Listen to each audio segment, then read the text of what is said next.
pour le City Sounds Festival édition 2015. Retour en arrière, c'est en 2012 au départ de Paris que vous embarquez pour San Francisco dans le but de réaliser un documentaire culturel. Mais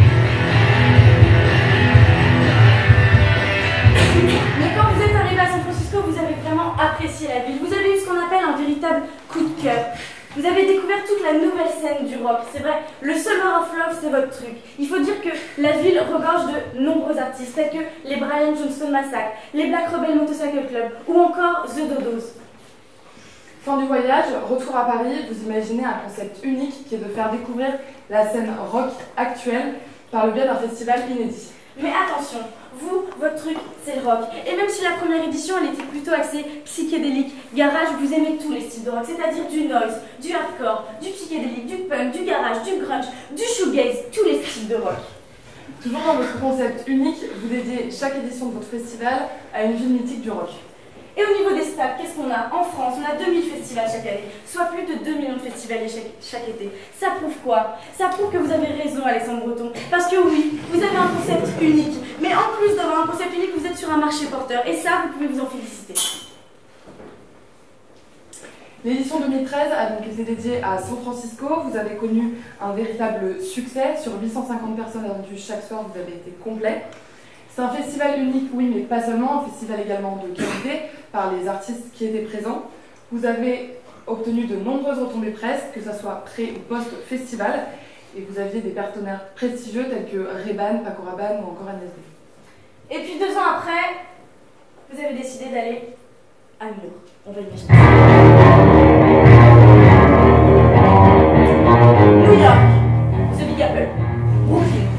Il faut dire que oui, la ville aussi, cette ville regorge de nombreux groupes de rock, tels que les John Spencer Blues Explosion, Teen ou encore The Drums. Vous avez parcouru cette fois-ci 5836 km pour importer des groupes. Et maintenant, place à 2015. Ça y est, vous avez vos places, on va vous les déchirer, on est au festival.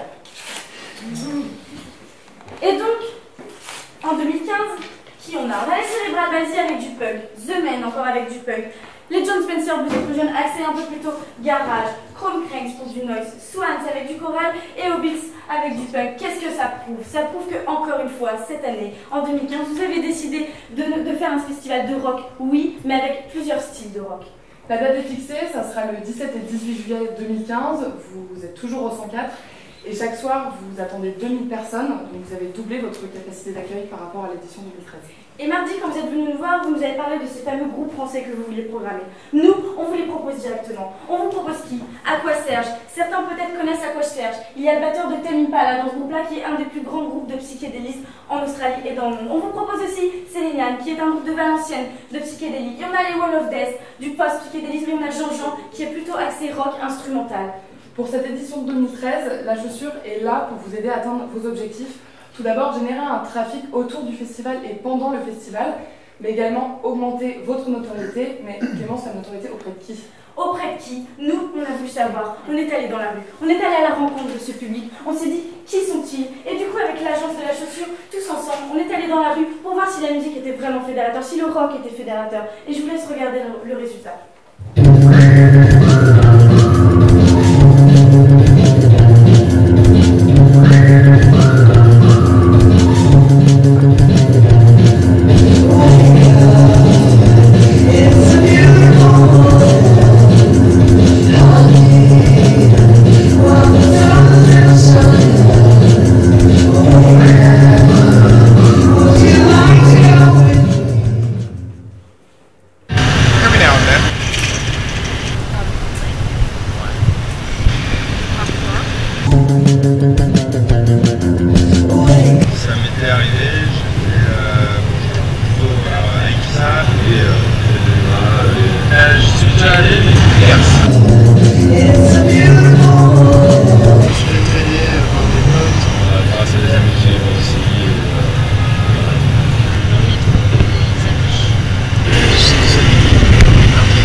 le rock, ils aiment les découvertes, ils aiment l'univers du festival. Alors ce sont qui? Ce sont des Parisiens, des expatriés qui vivent à Paris, des touristes, des provinciaux, des Européens frontaliers à la France, mais aussi des gens du monde entier, comme les gens qui, chaque année, vont voir par exemple le festival du Ziget.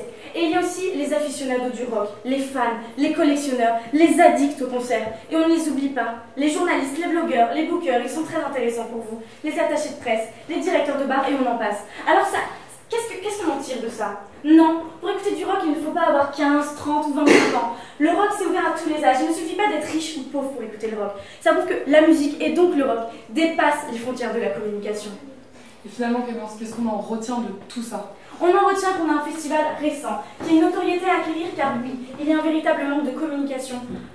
Et donc du coup, vous l'avez bien vu, dans la vidéo, il y a des personnes qui sont adeptes du rock, mais qui ne connaissent même pas le City Sound Festival. Et en plus, il n'y a pas eu d'édition en 2014. Alors, comment, 2 soirs de suite, au 104, on va pouvoir faire venir 2000 personnes? Comment on va mettre en place une stratégie, Julie? Alors tout d'abord, on va renforcer votre communication digitale. Actuellement, vous avez un site internet qui a été créé sur une base Tumblr. Donc ce qu'on vous propose, c'est de créer un nouveau site sur une base WordPress. Donc pourquoi WordPress? Parce que vous pourrez avoir un site professionnel où vous pourrez enlever et supprimer des textes et des images. Donc ça sera un site ergonomique avec des onglets. Là, on est sur l'onglet de l'édition 2013 avec toutes les informations relatives à cette édition. Là, on se retrouve sur l'édition 2015. Donc on a placé un compte à rebours avant le festival pour susciter l'intérêt auprès des internautes. On a également placé un player SoundCloud donc pour faire du teaser. En fait, les sons des artistes de 2015 seront dévoilés au fur et à mesure. Et les internautes auront la possibilité de s'inscrire en remplissant leur email pour être alertés à chaque nouveau son sorti sur le site. Donc ça va également développer votre base de données pour vos communications futures. Donc avoir un site, c'est bien. Avoir un site avec du trafic, c'est encore mieux. Donc on vous propose une stratégie de référencement gratuite. Donc comment va-t-elle se mettre en place? Tout d'abord, on va se baser sur des mots-clés qui sont affiliés à votre nouveau site internet. Ensuite, on va utiliser des balises dans le site qui permettent une hiérarchisation des informations et donc une mise en avant des contenus principaux rapidement. Ensuite, on va utiliser des métadescriptions qui vont permettre la description rapide d'une page et donc pour que Google, ça permettra du coup à Google de comprendre le contenu rapidement. Donc tout ça dans le but d'augmenter votre visibilité. Donc imaginons un internaute est sur Google, il tape par exemple City Sounds ou des mots-clés tels que Festival Rock ou Paris. Le but c'est que votre site soit positionné en première position sur Google et qu'il atterrisse directement sur votre site. Et donc, du coup, vous vous en doutez, on est obligé de passer par les réseaux sociaux. Pourquoi? Parce que ça va permettre de relier toutes les informations entre elles. Du coup, on reprend votre page Facebook. Et là, on va adopter une vraie ligne éditoriale. On va faire des posts réguliers pour fidéliser vos internautes. Et puis nous, on a décidé aussi de créer un compte Twitter. Pourquoi? Parce que vous allez interagir avec votre communauté. Vous allez créer du teasing. Et c'est évidemment un relais pour votre site. Et on a créé un hashtag City Sounds NY. NY pour New York, vous vous en doutez. Toutes les personnes, tous les internautes qui veulent se réunir autour de votre festival vont se réunir autour de ce hashtag. Ensuite, on a Instagram, plutôt sur du visuel, des photos, des micro-vidéos. Là, ça va être à vous de jouer. Vous allez devoir poster des photos, par exemple, des coulisses, des groupes. On va fidéliser, on va attiser la curiosité de la personne qui sera sur Instagram. Et finalement, on a décidé de passer aussi sur Pinterest et Google+. Pour nous, c'est indispensable. Pourquoi? Pinterest, ça va vous permettre d'avoir une viralité très importante. Et vous me l'avez demandé mardi, ça va vous permettre de créer rapidement une communauté. Et bien sûr, on va continuer à faire du teasing. Et pour Google+, là, vous allez développer votre image. Vous allez travailler en mode plutôt collaboratif. Et comme l'a dit Julie avec notre stratégie digitale, là, Google, on va bénéficier de son référencement naturel. Et mardi, quand vous êtes venu, enfin, quand vous étiez derrière la caméra, vous nous avez dit, moi, Facebook, c'est plutôt artisanal.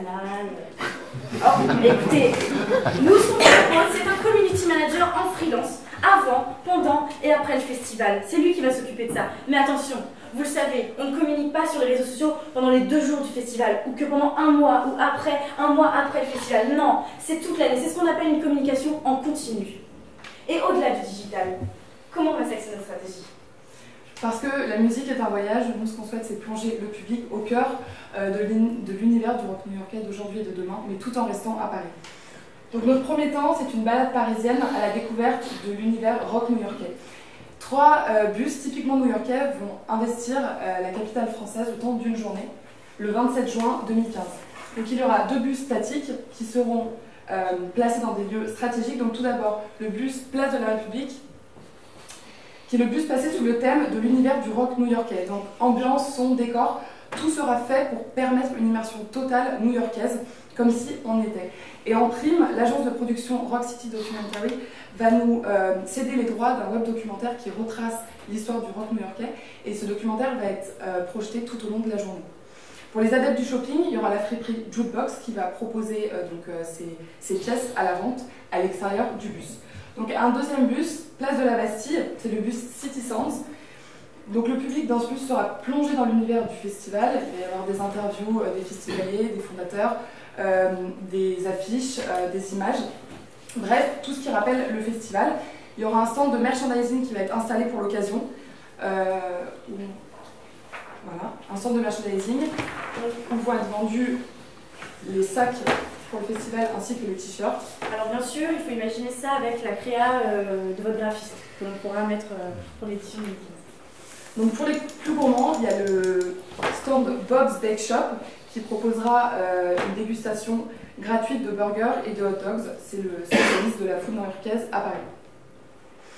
Et enfin, un bus mobile qui va relier les deux bus. Donc dans ce bus-là, quand le public va embarquer, ça sera une expérience 100% rock qu'on va leur proposer. Il y aura la playlist des artistes de 2015 qui sera diffusée. Et donc voilà, tout au long du trajet, ils seront dans cette ambiance et ils seront complètement immergés. Donc voici une des simulations du bus placé place de la République, donc avec la friperie dont je vous ai parlé, avec la projection du web documentaire en haut.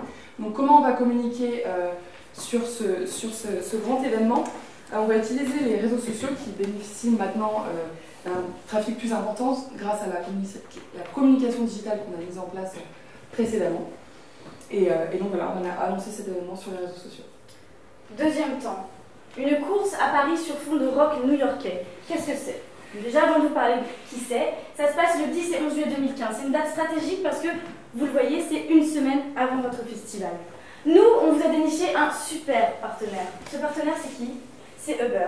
Uber, c'est une application mobile qui vous permet de réserver votre taxi dans les plus grandes villes du monde pour avoir des petites courses. C'est une véritable révolution dans le monde du transport urbain. Ça tombe bien, on est à Paris. Et alors, qu'est-ce que ça va vous permettre? Là, vous êtes sur votre application Uber. Vous avez décidé de prendre votre taxi City Sounds. Vous allez cliquer ici. Et quand le voyageur va arriver dans son taxi, il va avoir quoi? Il va avoir le tote bag, le t-shirt, un sticker, un badge, bref, des goodies. Et pour les plus chanceux, ils auront même des places pour le festival. Et pour une immersion totale, on a décidé que dans ces taxis, il y aurait la playlist des groupes qui passeront du coup la semaine suivante. Et je ne suis pas... Voilà, je préfère vous le dire, on est en pourparlers avec Uber et on est en train de négocier pour avoir des coverings sur tous les taxis qui seront dans Paris. Pourquoi? Parce que ça permet une visibilité maximum. Imaginez tous les taxis dans Paris avec écrit City Sounds Festival. Comment on va communiquer? Un email à tous les clients d'Uber, à tous les utilisateurs de l'application vont recevoir une petite alerte pour expliquer ce partenaire. Qui sont ces utilisateurs? Ce sont des Parisiens, mais aussi des touristes. On est en juillet, on est à Paris. Ça représente combien de personnes, les touristes en juillet? Ça représente 28 millions de touristes à Paris. Et cela, il ne faut pas les oublier. Et en plus, on va communiquer bien sûr sur les réseaux sociaux. Ces actions de street marketing, vous allez me dire, mais ça a quand même lieu à Paris. Et on a aussi envie de ramener des gens un peu de partout. Et bien ça va être renforcé avec notre communication digitale, qui est pour l'Europe, qui est pour aussi l'international. Et on va aussi s'ouvrir aux gens avec le troisième temps.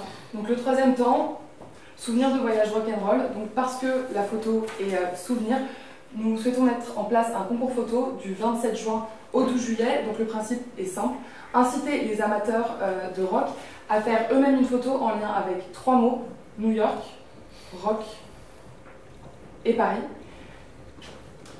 Ensuite, cette photo, ils ont uniquement à la poster sur les réseaux sociaux, accompagnée du hashtag CitySoundsPic. Donc le concours photo, c'est une solution efficace, ludique et attractive pour vraiment pour animer votre communauté et pour créer un emballement autour du festival. Donc 3 gagnants seront sélectionnés et pourront remporter des dotations telles qu'un accès au backstage, des passes, des places ou encore les goodies.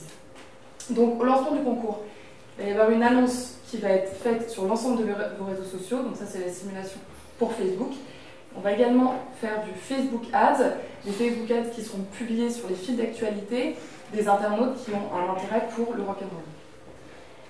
Et donc du coup, le festival ne pourrait pas exister sans les partenaires. En 2013, on ne va pas tous les énoncer, vous les connaissez, on les garde, on les conserve, on pense qu'ils sont bons pour vous. Et en 2015, on a des nouveaux partenaires. On a la SNCF, Euroline, Thalys, Eurostar, vous savez, tous ces fameux provinciaux, touristes, européens. C'est le Conseil régional d'Île-de-France qui nous permet de faire ça. Et ça, les tarifs préférentiels, bien sûr, c'est sous condition. Il faut avoir un billet pour le festival ou être bénévole. Ça va créer du trafic. Il n'est pas inutile de vous préciser que tous les logos des nouveaux labels seront apposés sur tous vos supports de communication, ça va de soi. Et vous vous rappelez tout à l'heure, je vous ai parlé des 4 groupes de rock français. Ces groupes de rock français, s'ils peuvent venir, c'est grâce à ces 3 labels. Ces 3 labels, ils vont avoir un stand de merchandising gratuit lors du festival. Et ça, c'est un beau geste, parce que vous le savez, un stand de merchandising lors du festival, ça coûte très cher. Mais en contrepartie, qu'est-ce qu'ils font? Ils nous prêtent les groupes de rock à un coût moindre. Et ensuite, pour l'opération street marketing dont vous parlez, Julie, on a la mairie de Paris qui nous offre la possibilité d'installer ces fameux bus de façon gratuite. On a le Bob Bake Shop qui est notre partenaire Fooding. Et on a aussi la Jukebox qui est le partenaire Friperie. Et finalement, le Rock City Documentary, donc c'est le documentaire qui est passé dans les bus et ils nous cèdent leur droit de web documentaire pour 500 €. Un petit point sur le planning maintenant. Donc la communication digitale sera mise en place à partir de novembre 2014. Ce sera une communication en fil rouge qui sera renforcée lors des 3 temps. Et les 3 temps s'étaleront du 27 juin 2015 au 12 juillet 2015. Et donc, il faut en parler forcément, le budget. Le budget, ça vous revient à 48 300 €. C'est un pass stratégique béton, c'est notre pass. Donc c'est divisé en 3 parties. La communication digitale, 3 900 €. Les 3 temps, 40 400 €. Les frais d'agence, 4 000 €. Mais là, Alexandre, vous allez me dire, c'est un peu élevé quand même pour un budget non dédié. Moi, je vais vous répondre, pas de souci, on a une solution. La solution, c'est de vendre les goodies, le tote bag, le t-shirt, le sticker, bref, tout ce que nous avons créé, ça va être vendu à 42 000 €. Du coup, le total, après les bénéfices, s'élève à 6 300 €. Il me semble que là, on réduit largement les coûts.